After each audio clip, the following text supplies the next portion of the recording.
Palavra da Verdade, com Hernandes Dias Lopes. Vamos tratar hoje sobre o Salmo 32.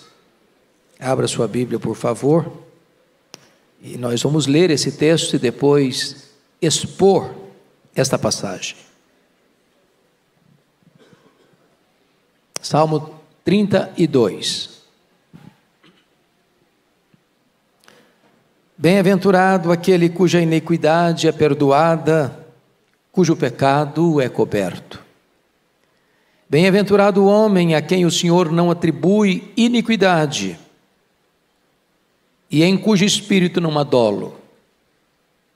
Enquanto calei os meus pecados, envelheceram os meus ossos, pelos meus constantes gemidos todo o dia, porque a tua mão pesava dia e noite sobre mim, e o meu vigor se tornou em sequidão de estio.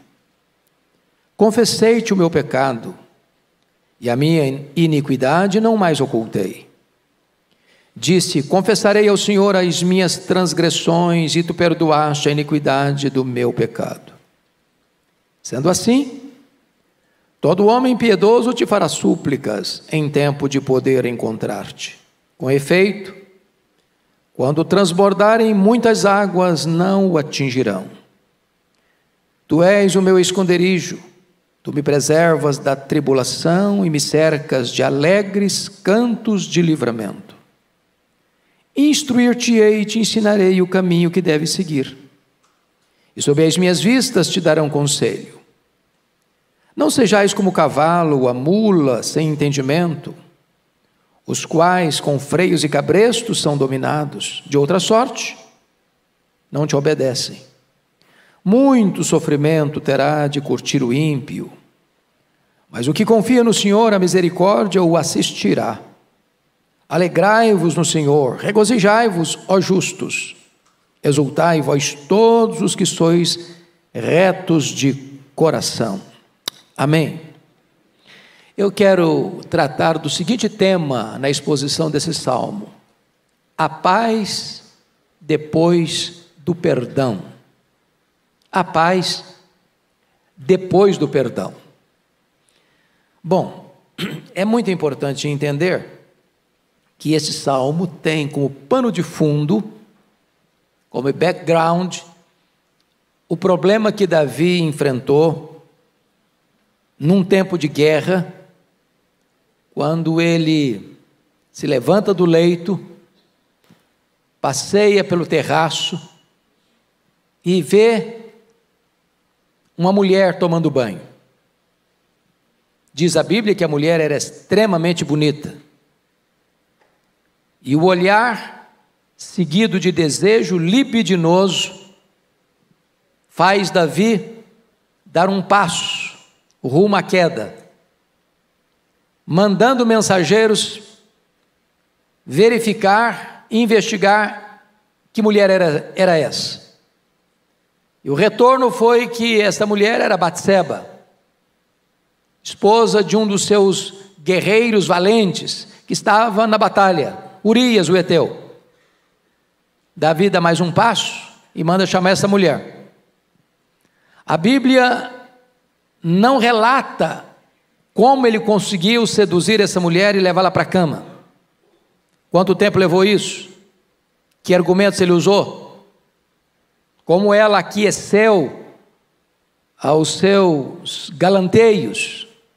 O certo é que Davi se deitou com essa mulher, coabitou com ela.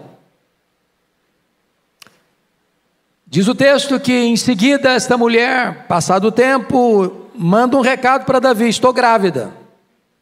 E agora ele está com uma grande batata quente na mão, porque o marido dessa mulher não tem casa, está na guerra. E se essa mulher aparece grávida e o marido na guerra, o resultado, dentro daquela cultura, é que essa mulher corre o risco de ser apedrejada.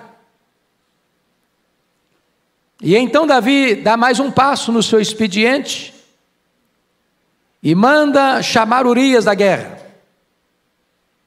A intenção de Davi é que Urias fosse para casa, coabitasse com a sua mulher, e estaria resolvido o problema.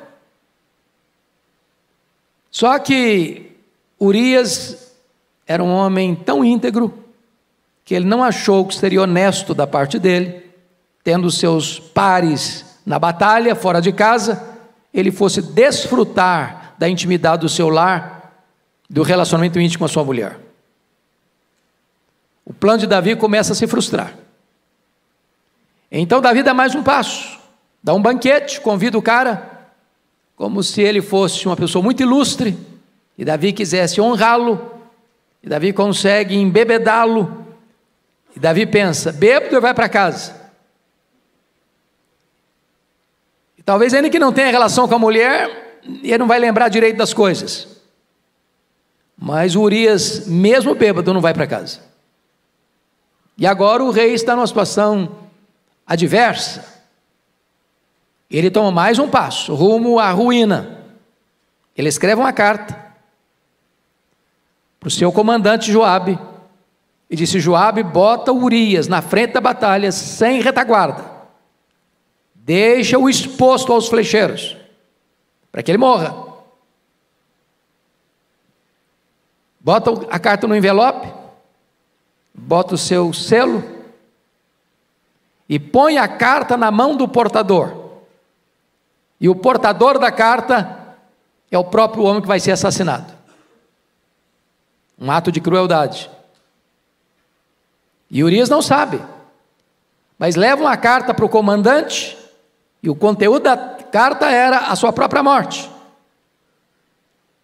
E Joabe obedece o rei e põe Urias na frente da batalha sem qualquer proteção. E Urias é morto. E Joabe manda um recado: olha, aconteceu isso, aconteceu aquilo outro, tantas pessoas morreram, tantas tragédias aconteceram. Entretanto, nota de rodapé, Urias, o heteu, também morreu. Essa era a informação, essa era a senha. Em guerra morre, não é surpresa para ninguém morrer uma pessoa na guerra. Então Davi dá mais um passo. Ele se casa com a viúva. Ele era polígamo, eu tinha outras mulheres. Ter mais uma não era um escândalo nacional. Aparentemente ele estava protegendo uma viúva que precisava de amparo. E então, diz a Bíblia que a criança que está no ventre de Batseba, Deus põe a mão e o menino adoece. E Deus vai morrer. E o Davi chora, e o Davi jejua, e o menino morre. E o tempo passa. A Bíblia não diz precisamente quanto tempo, mas diz a Bíblia que o coração do rei estava perturbado. Parece que estava tudo bem, nenhum escândalo público, nada para a imprensa explorar, tudo bem guardado, mas o coração dele estava desesperado. O vigor dele se tornou em sequidão de estio. Os ossos dele ardiam. A mão de Deus pesava sobre ele, mas ele, dissimuladamente, diante de todo mundo, estava muito bem. Ninguém suspeitava de nada. Aí Deus manda à casa dele o profeta Natã. E o profeta Natã usa uma estratégia para fazer uma abordagem. E Davi cai na armadilha, armada pelo profeta, para reconhecer o seu pecado. Porque Natã chega para ele e diz: olha, tinha numa cidade um homem pobre e um homem rico.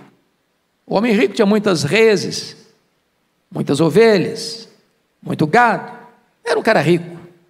O pobre tinha uma cabrita, que dava leite, que vivia dentro da casa, que era como um membro da família, pegava no colo.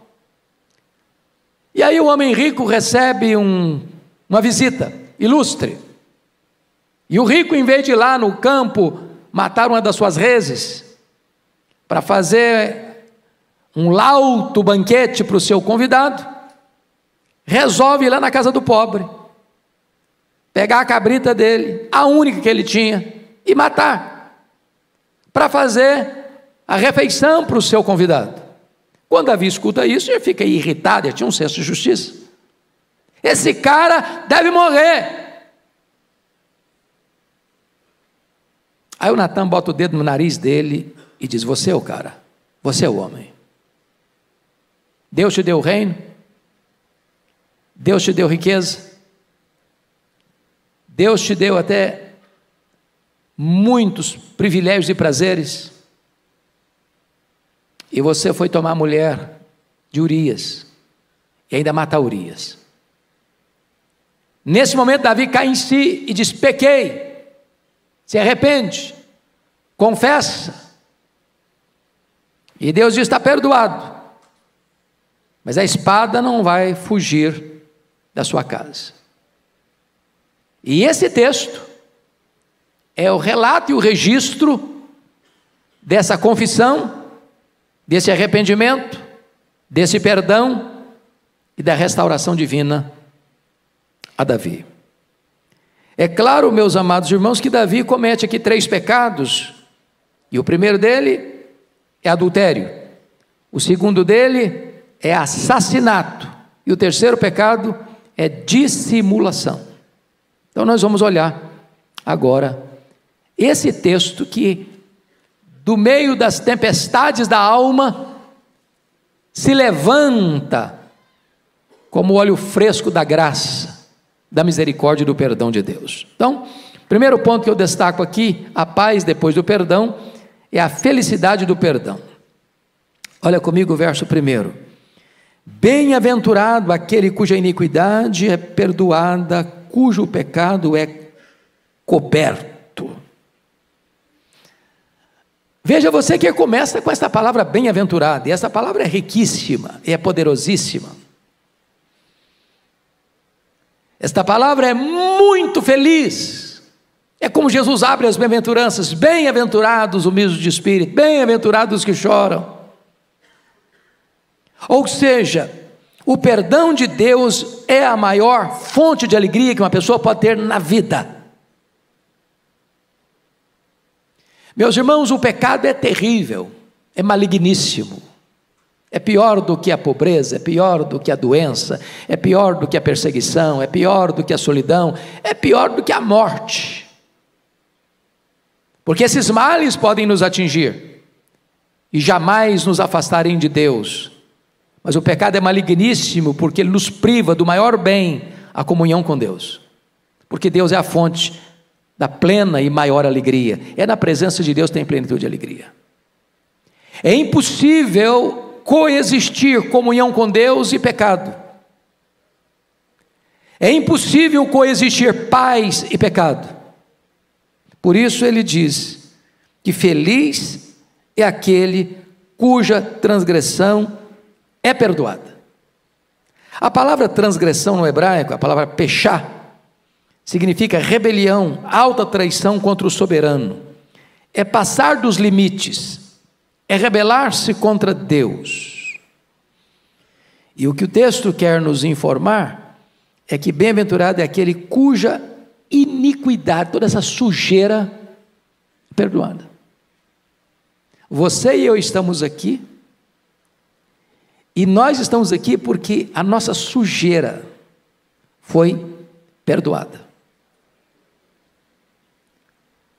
Irmãos, a diferença entre nós e o mais depravado ser humano é apenas de graus e não de natureza.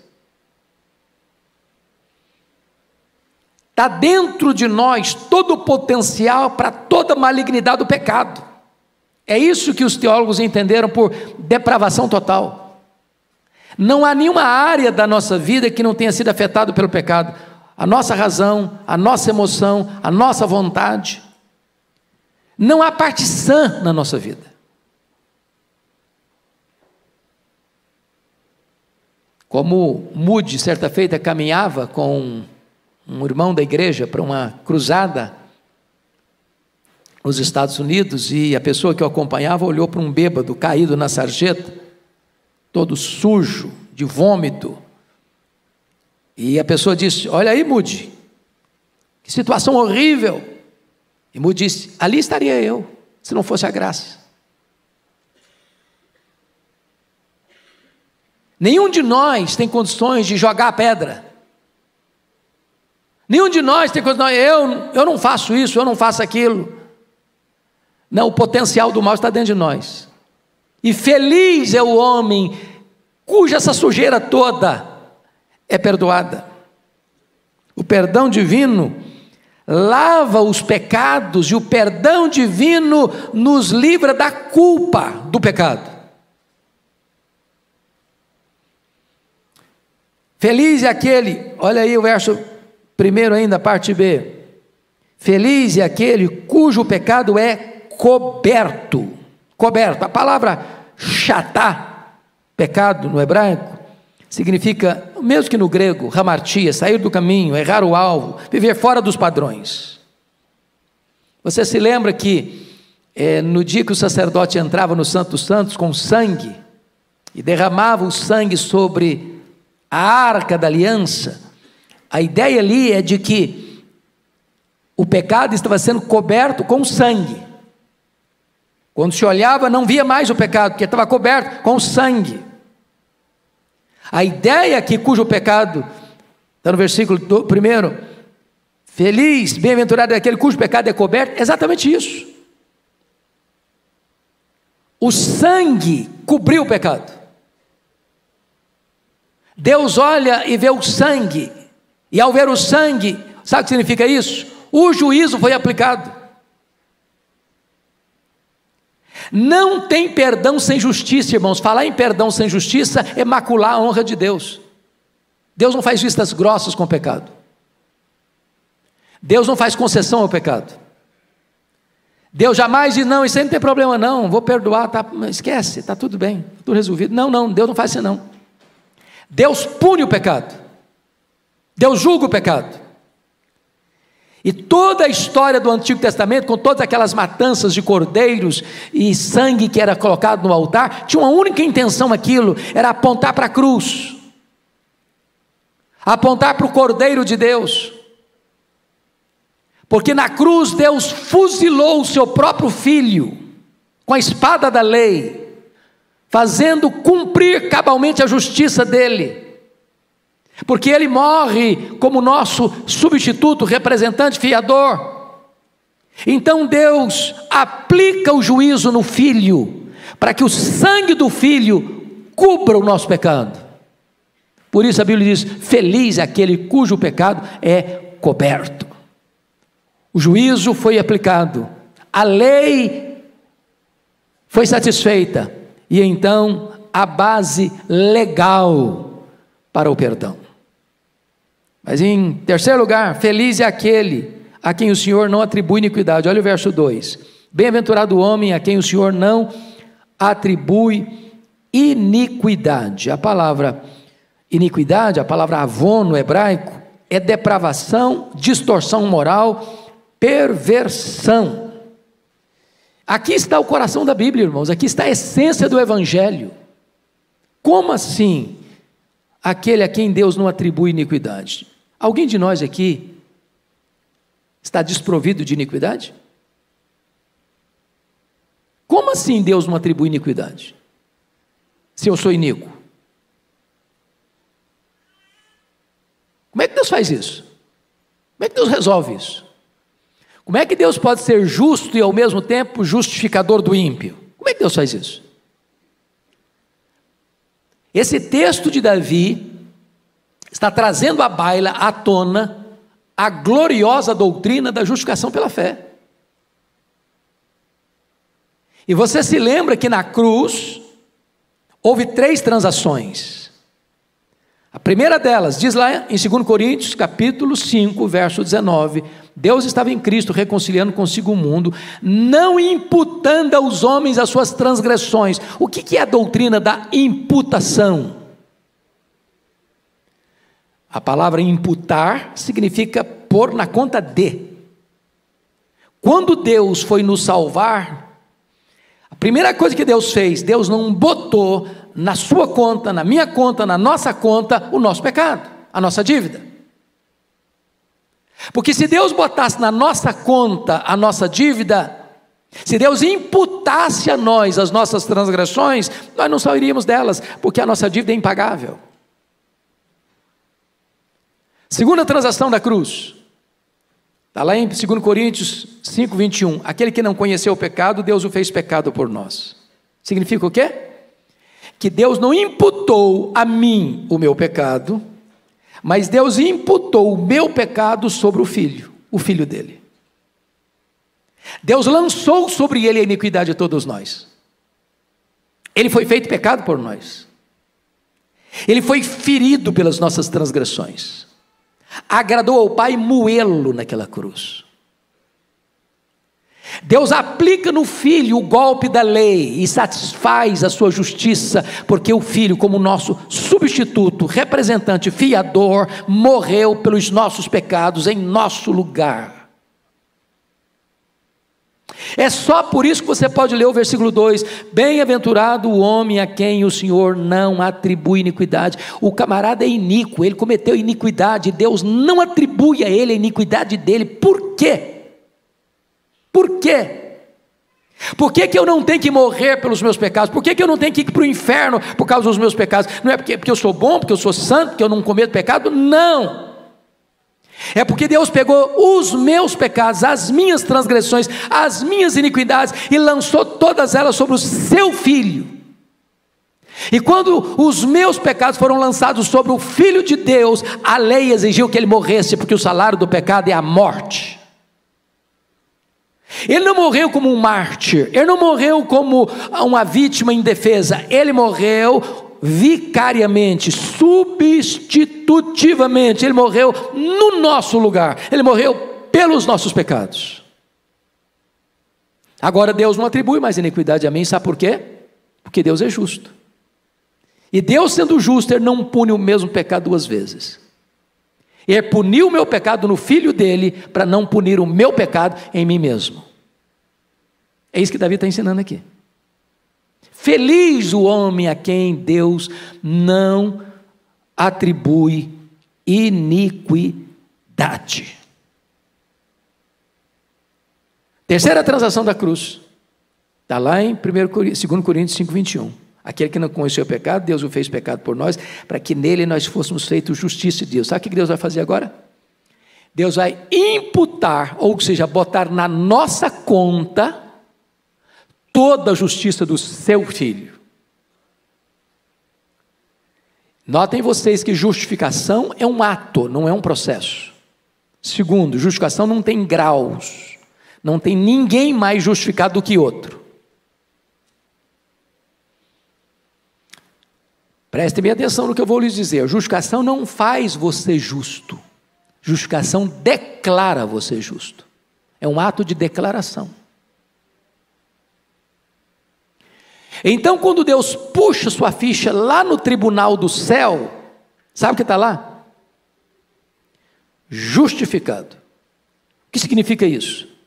Não só você não tem dívida, mas você tem crédito, crédito infinito. Toda a justiça de Cristo está depositada na sua conta. É por isso que a Bíblia diz: já nenhuma condenação há mais para aqueles que estão em Cristo Jesus nosso Senhor. Bem-aventurado aquele a quem o Senhor não atribui iniquidade. Mas veja ainda, em quarto lugar, feliz é aquele em cujo espírito não há dolo. O que é dolo? Dolo é má intenção, é maldade. É aquilo que Davi fez, ele cometeu o pecado, tentou se livrar das consequências do pecado, chamando o marido, mandando matar o marido, casando com a viúva, para fazer que estava tudo certo. Ele agiu com dolo. E você sabe que diante da lei nossa humana, você tem crimes que são crimes culposos e crimes dolosos. E quando a lei vai julgar, o peso é diferente. Você pode matar uma pessoa sem a intenção de matá-la. Por exemplo, você está dirigindo seu carro e você está a 80 por hora numa avenida ou numa estrada que é permitido andar por 80 por hora. Se você está na Bandeirantes, na Dutra não, mas na Bandeirantes, 120 por hora. E aí, de repente, inesperadamente, uma pessoa entra na rua, entra na avenida, entra na estrada, não tem como frear. Bateu, morreu. A pessoa morreu. Você cometeu um crime. Mas foi o quê? Culposo ou doloso? Culposo. Você não tinha intenção de matar. Agora, diferente, o que é doloso? Estou com raiva do fulano, e eu vou lá na loja, compro um revólver, uma caixa de bala, e intencionalmente eu vou onde ele está, e descarrego 5 balas no peito dele, ele morre. Esse crime é o quê? Culposo ou doloso? Doloso. O homem perdoado, o homem transformado, ele não nutre malignidade no sentido de desejar o mal, de armar esquemas para prejudicar. É por isso que o texto vai mostrar para nós essa gloriosa verdade, em cujo espírito não adole. Esse é um cara feliz. Ele não fica maquinando mal. Ele não fica lá deitado pensando, o que é que eu posso fazer para prejudicar o fulano?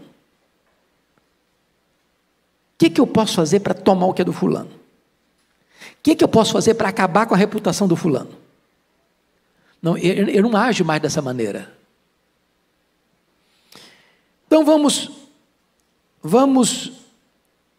para um outro ponto agora do texto, que é a infelicidade da impenitência, versos 3 e 4. Olha comigo. Enquanto calei os meus pecados, envelheceram os meus ossos pelos meus constantes gemidos. Vejam você que seus ossos ficaram envelhecidos pelos gemidos. Quando calei os meus pecados, envelheceram os meus ossos pelos meus constantes gemidos. O que Davi está falando aqui? Ele está contando a experiência dele, que viveu. O pecado guardado no coração, ele tem um poder de autodestruição incomparável. O pecado adoece, o pecado enfraquece, o pecado debilita a saúde. Nada arruína mais um cidadão, do ponto de vista físico, emocional, do que o chicote da culpa, do que o tormento emocional. Ele não dorme direito, ele não come direito, ele não tem alegria, ele não tem paz, ele não tem sossego. Ele vive nas correntes grossas da escravidão. Ele vive no pelourinho, sendo chicoteado todo dia, de dia e de noite. E isso vai reverberando, né, na vida física.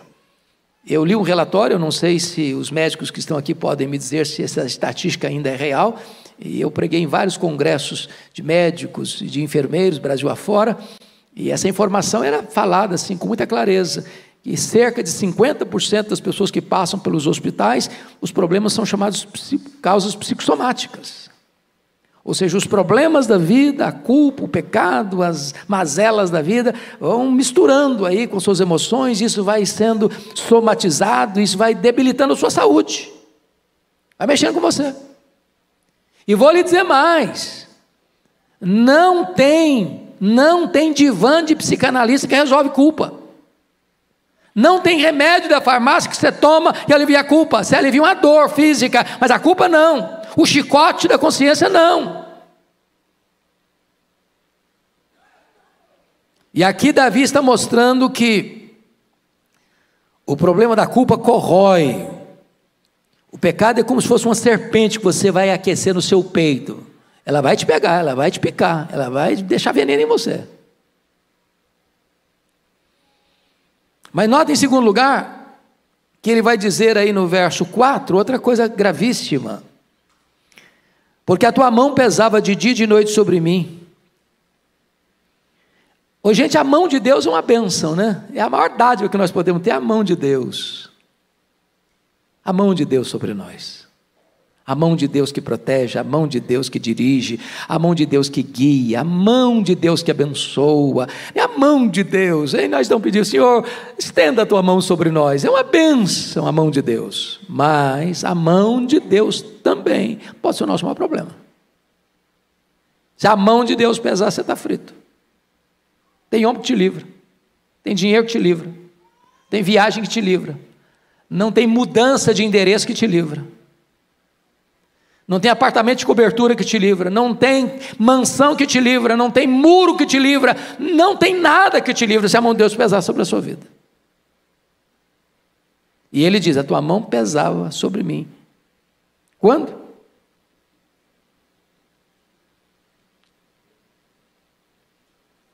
A tua mão pesava dia e noite. Sabe o que é dia e noite?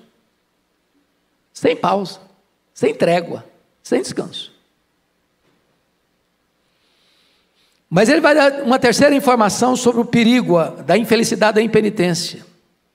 Olha aí, versículo 4, parte B. E o meu vigor se tornou em sequidão de estio.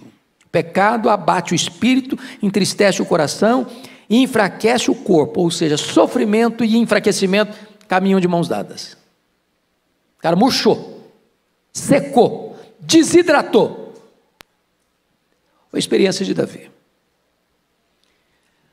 E agora ele vai partir para o terceiro ponto, que é a necessidade e a importância da confissão. Está aí no versículo 5, confira comigo. Confessei-te o meu pecado e a minha iniquidade não mais ocultei.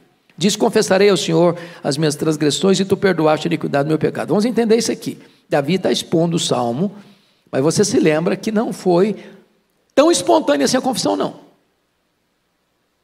Como é que foi a confissão de Davi? Ela foi provocada por um profeta muito inteligente. Se o profeta chegasse e falou, Davi, você está em pecado, viu, cara? Que negócio é esse, profeta? Não, o profeta chegou de mansinho, contou uma história. E o Davi caiu igual o patinho da história dele.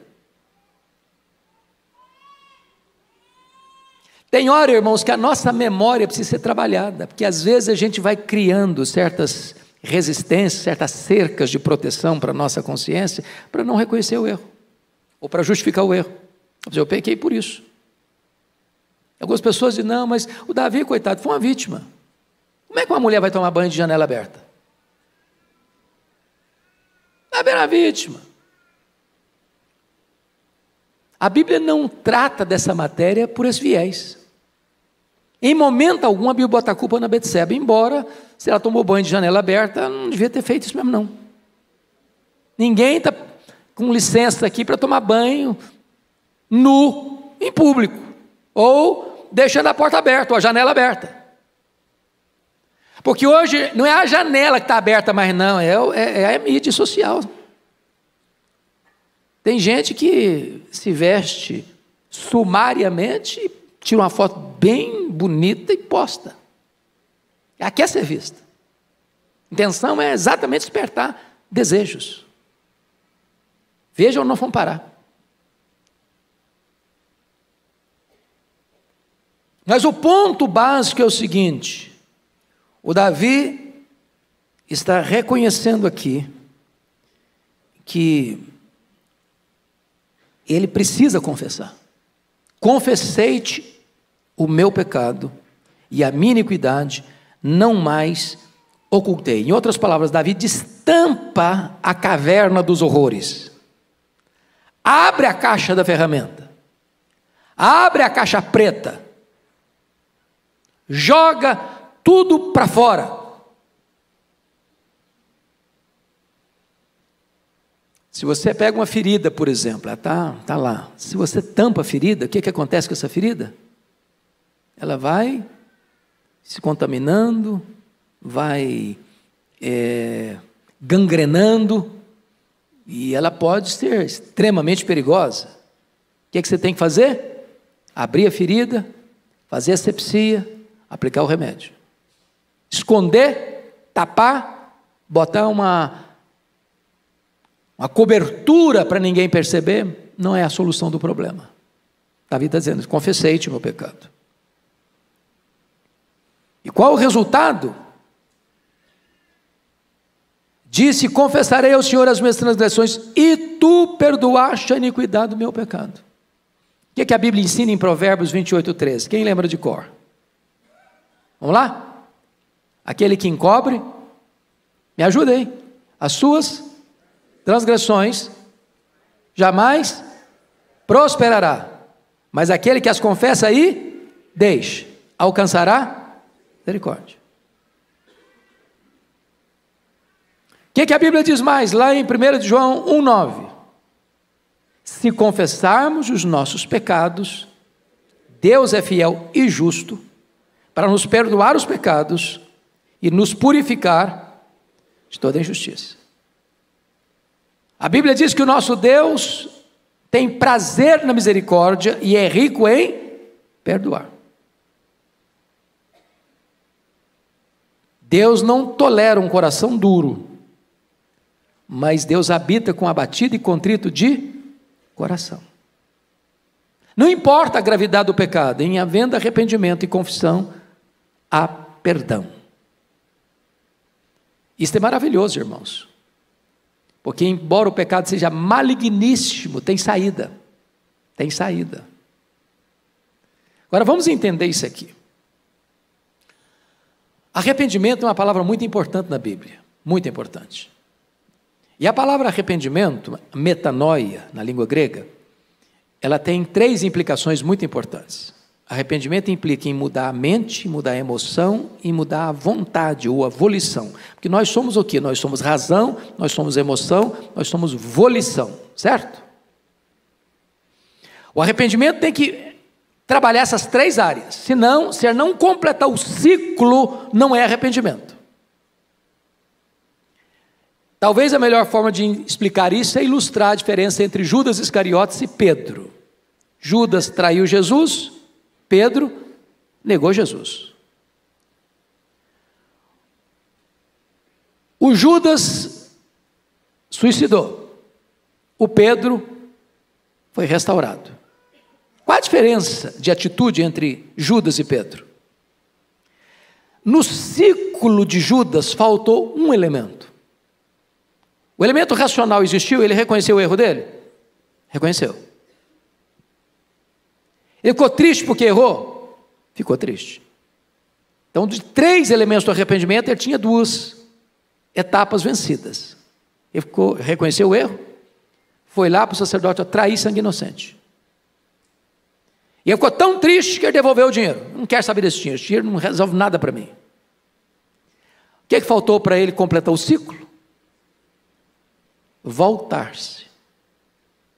A vontade, a disposição, a decisão de voltar para Jesus.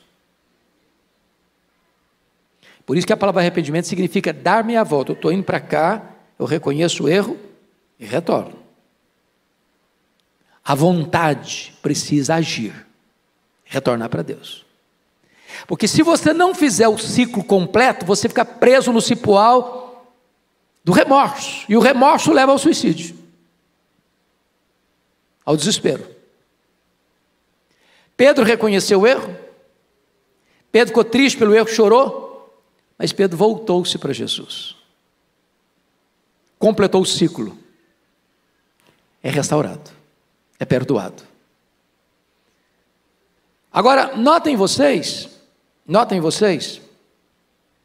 que o perdão é resultado da confissão, e tu perdoaste a iniquidade do meu pecado. Então vamos pegar a ideia aqui do perdoar do pecado.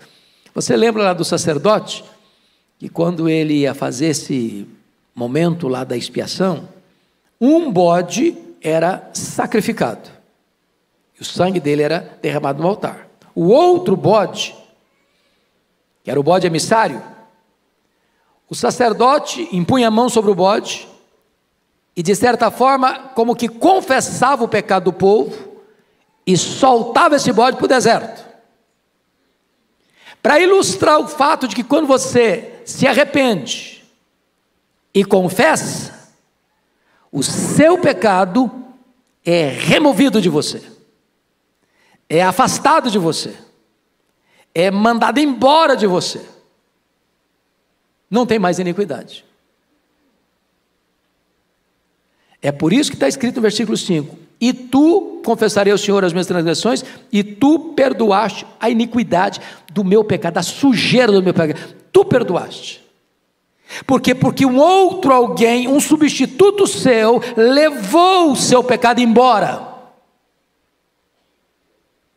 E Jesus levou o seu pecado embora. Ele carregou o seu pecado sobre o seu corpo no madeiro. E lá na cruz, ele pegou o escrito de dívida que era contra você, o seu pecado, rasgou esse escrito de dívida, encravou na cruz e deu um brado: está pago, está consumado. Você que crê em mim não deve mais nada, você está perdoado, está justificado.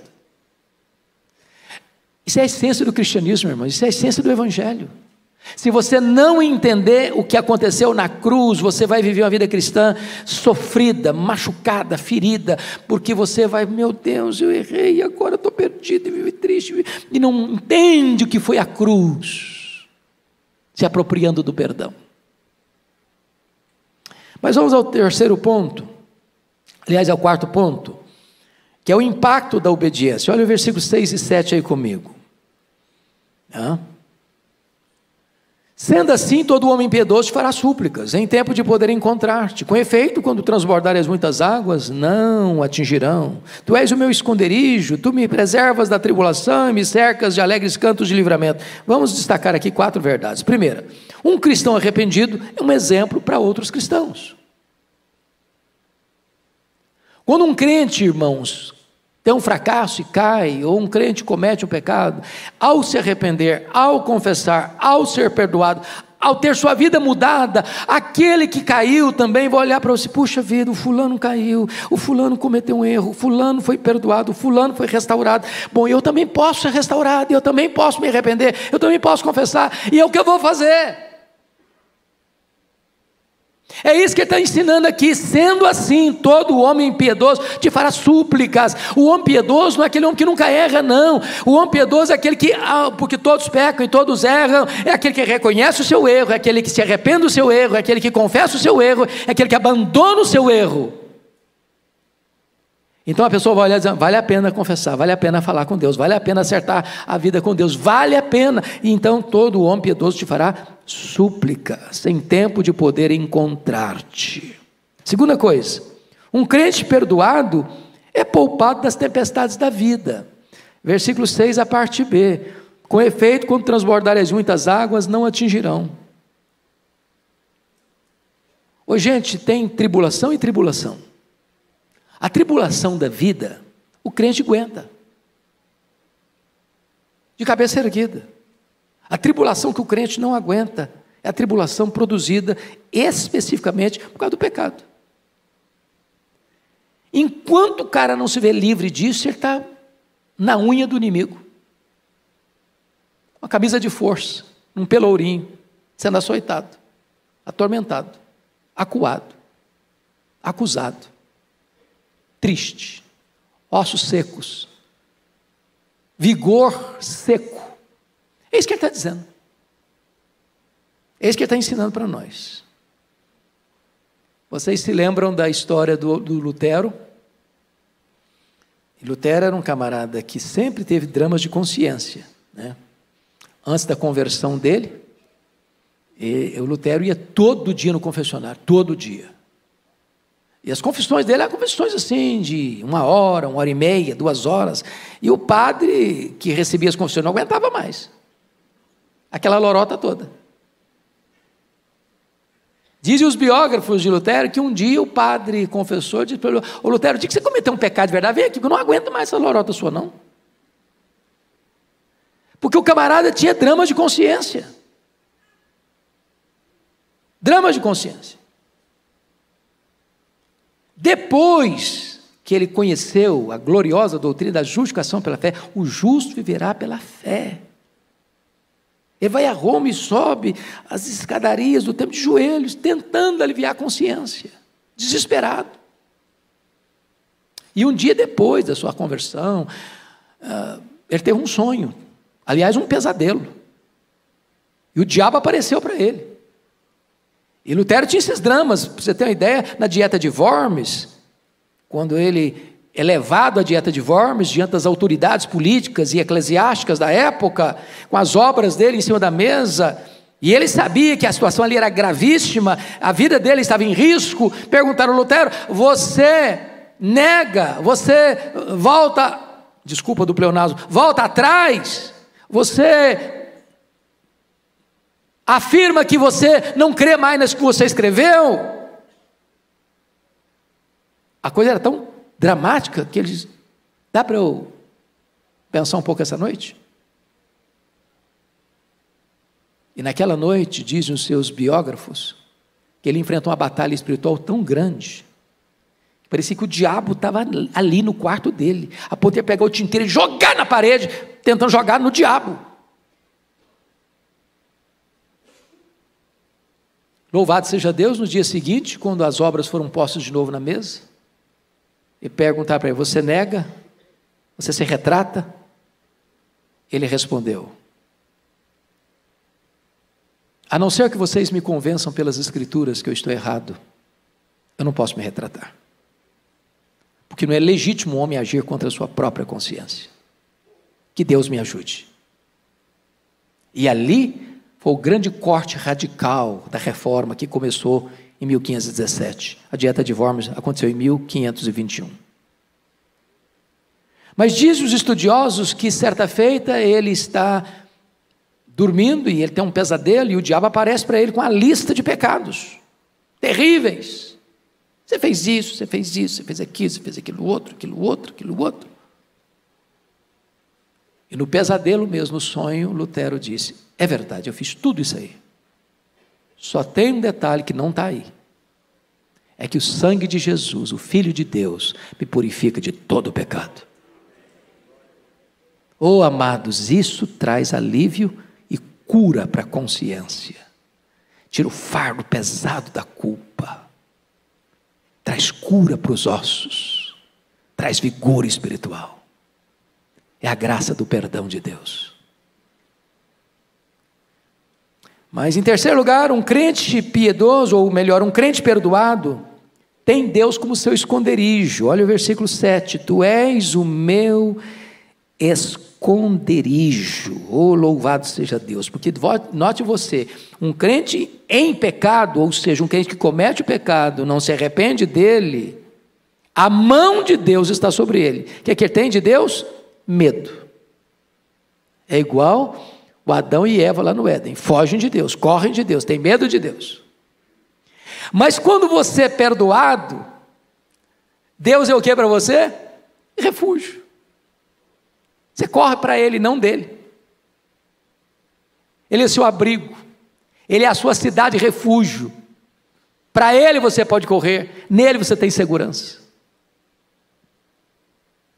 Mas em quarto lugar, um crente perdoado é poupado do sofrimento e cercado de cânticos de livramento. É o que diz o verso 7, a parte B: tu me preservas da tribulação e me cercas de alegres cantos de livramento. Em vez de gemido, tem louvor. Em vez de lamento, tem celebração. Fruto do perdão de Deus. Mas me permitem encerrar com mais alguns pontos, 3 pontos aqui que eu quero destacar. Primeiro, a instrução da graça, verso 8 e 9. Olha aí comigo. Veja você que agora não é Davi que vai falar não. A partir do verso 8 aqui, quem está falando não é mais Davi. Quem está falando é o próprio Deus. E está escrito assim: instruir-te-ei e te ensinarei o caminho que deves seguir. E sob as minhas vistas te darei conselho. Um crente perdoado é um crente ensinável, é um crente de ouvidos abertos, de coração sensível, que se coloca debaixo da autoridade da Bíblia. O Moody, Dwight Lyman Moody, ele tinha na capa da Bíblia uma frase, e a frase era esta: este livro afastará você do pecado, ou o pecado afastará você deste livro. Você não vai encontrar um crente rebelde, vivendo em pecado, tendo prazer na Bíblia. Impossível. Por isso, quando uma pessoa erra e não se arrepende, ela começa a se afastar. Deixa de ler a Bíblia, deixa de orar, não quer mais vir para a igreja. Parece que o mundo está contra ele, e está mesmo. Está mesmo. E aí o texto está nos mostrando que agora perdoado, arrependido, perdoado, restaurado, Deus instrui, e a pessoa quer a instrução. Irmãos, a Bíblia é um livro maravilhoso. É impossível um crente viver sem Bíblia. Você pode ter igreja sem templo, você pode ter igreja sem música,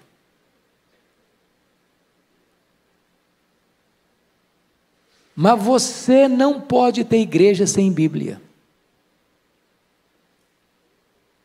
Onde não tem palavra de Deus, não tem direção. Eu quero fortemente encorajar você a ser um estudioso da Bíblia. E quando eu digo isso, eu não estou dizendo que você só vai pegar a sua Bíblia no domingo para ir para a igreja. E às vezes algumas pessoas nem têm mais Bíblia, sabia? Eu gosto das mídias sociais, eu gosto mesmo, uso todas. Eu ando com esse bichinho aqui todo dia. Mas não abro mão da Bíblia de papel. Sabe por quê? Nisso aqui você vai ter muita dificuldade de decorar.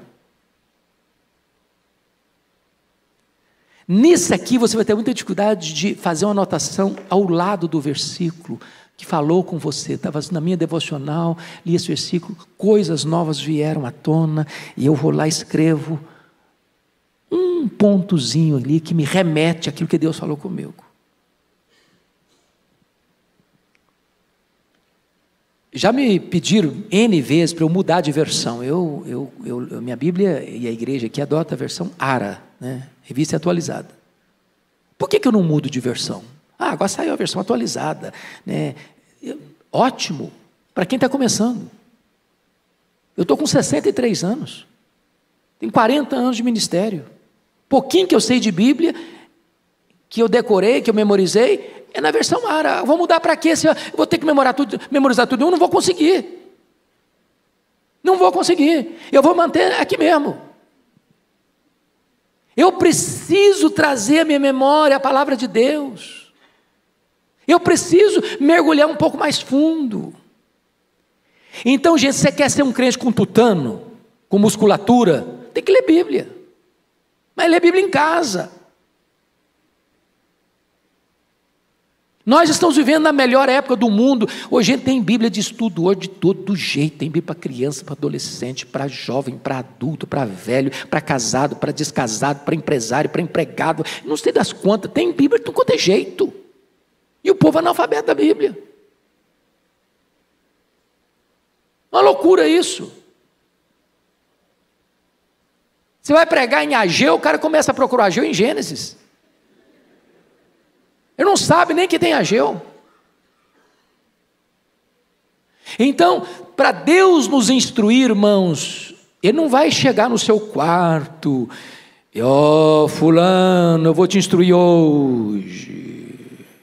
Abra os seus ouvidos que te falarei. Não. Você vai pegar a sua Bíblia e vai ler a Bíblia e Deus está falando com você. Com você. Tem crente que não escuta a voz de Deus, não lê Bíblia.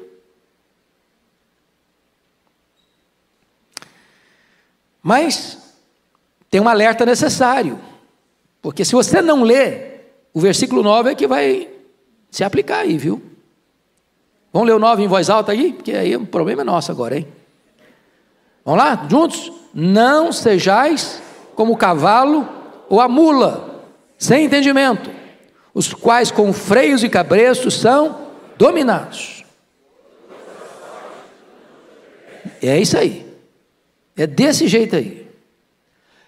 que o texto está dizendo? Se você não lê Bíblia, se você não for instruído, você embrutece.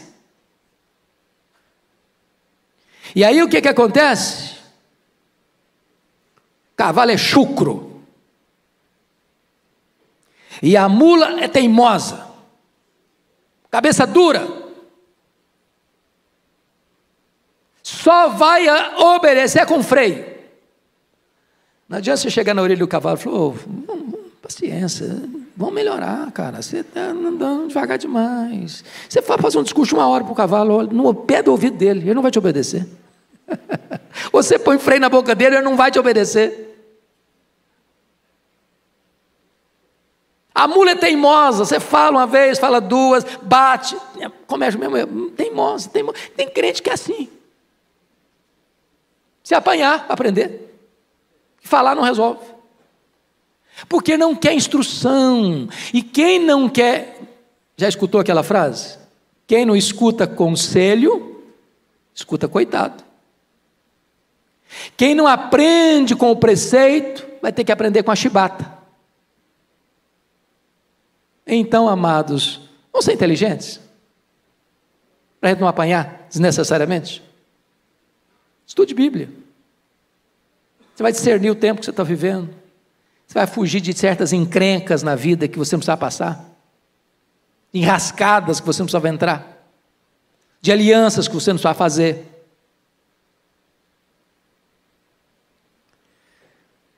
Penúltimo lugar, contraste profundo no versículo 10. Muito sofrimento terá de curtir o ímpio, mas o que confia no Senhor, a misericórdia o assistirá. Então tem dois caminhos, o caminho do ímpio e o caminho do piedoso. O caminho do piedoso é um caminho de bênção, de misericórdia, assistindo. O caminho do ímpio é um caminho que vai ter que curtir muito sofrimento. Muito sofrimento, pouco não é muito. Então esse negócio de achar que a vida está do lado de fora, a vida está pulsando lá fora, do outro lado do muro, que lá sim a pessoa vive, lá sim a pessoa é feliz, lá sim a pessoa celebra, lá ela está curtindo a vida, balela. Lugar de curtir a vida é do lado de cá do muro, é na casa do Pai, é na casa do Pai que tem pão com fartura, é na casa do Pai que você é amado, é na casa do Pai que você é abraçado, é na casa do Pai que você é beijado, é na casa do Pai que tem festa para você. Lá fora tem miséria, tem traição, tem opróbrio, tem vergonha, tem chiqueiro, tem lama. Mas finalmente, último lugar, há uma ordem expressa de Deus para você e para mim no versículo 11. Fique em pé e vamos ler o versículo 11 para encerrar. Vamos ler juntos? Alegrai-vos no Senhor e regozijai-vos, ó justos, exultai, vós todos que sois retos de coração. O povo de Deus tem que ser um povo alegre, vibrante, entusiasmado, porque é o povo perdoado por Deus. Portanto, a paz depois do perdão.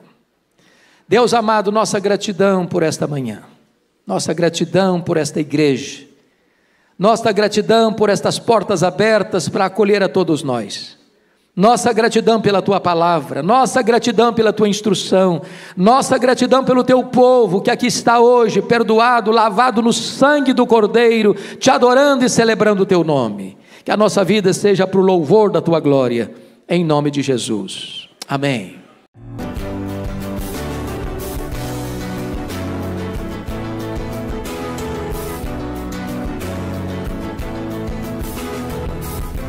Palavra da Verdade, com Hernandes Dias Lopes.